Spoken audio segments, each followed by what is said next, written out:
राजनीतिक सामाजिक क्राइम से संबंधित सभी खबरों के लिए तहलका हिंद न्यूज चैनल को सब्सक्राइब कीजिए और हमारे बेल आइकन को भी दबाएं।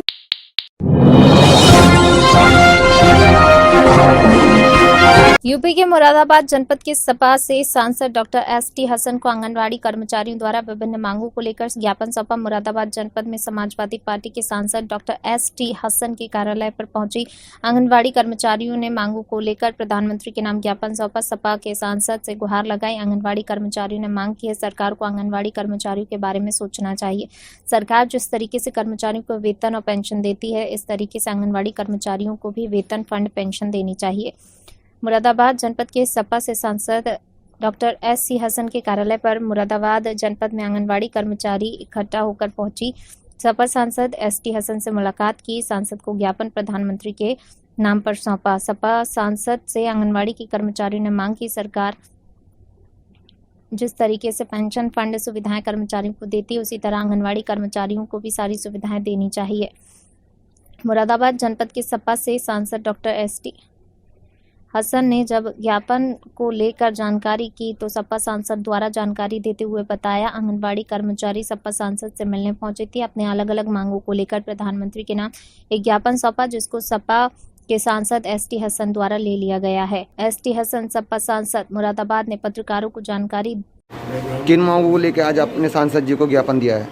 आज ये जो देश की 1 करोड़ स्कीम वर्कर्स हैं, उसी की हमारी आंगनबाड़ी भी एक घटक है और ये 9 सितंबर से 16 सितंबर तक ये राष्ट्रव्यापी कार्यक्रम है।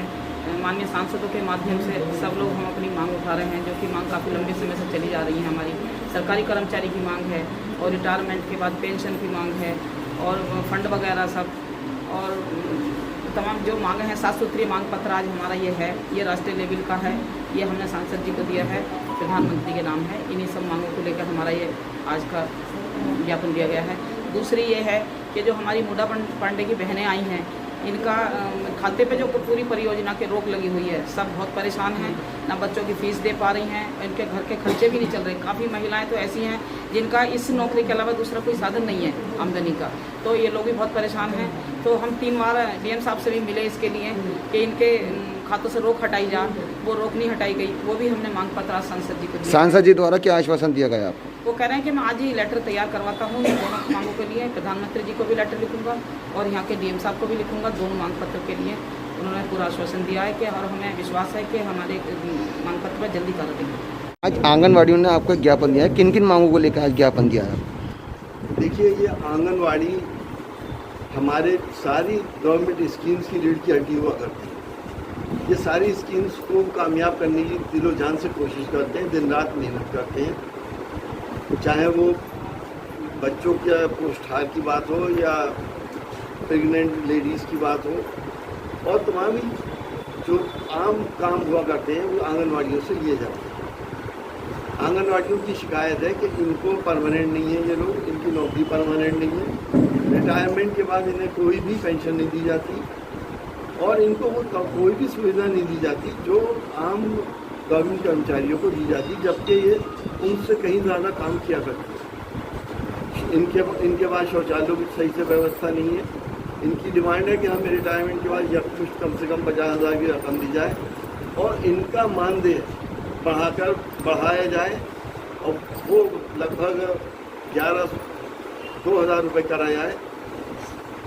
इनकी समस्याओं को देखते हुए और ख़ास तौर से मुरादाबाद की एक स्पेशल समस्या ये है कि मुडा पांडे ब्लॉक में इन लोगों की जो सैलरी आई है इनके खाते फ्रीज कर दिए गए। उसमें निकालने ये लोग वहाँ से पैसा नहीं निकाल सकते, अब अपने घर को कैसे चलाएं, बच्चों की फीसें कैसे लें, बीमारी में इलाज कैसे करें, तो कोई वजह नहीं मालूम कि क्यों फ्रीज किए गए हैं।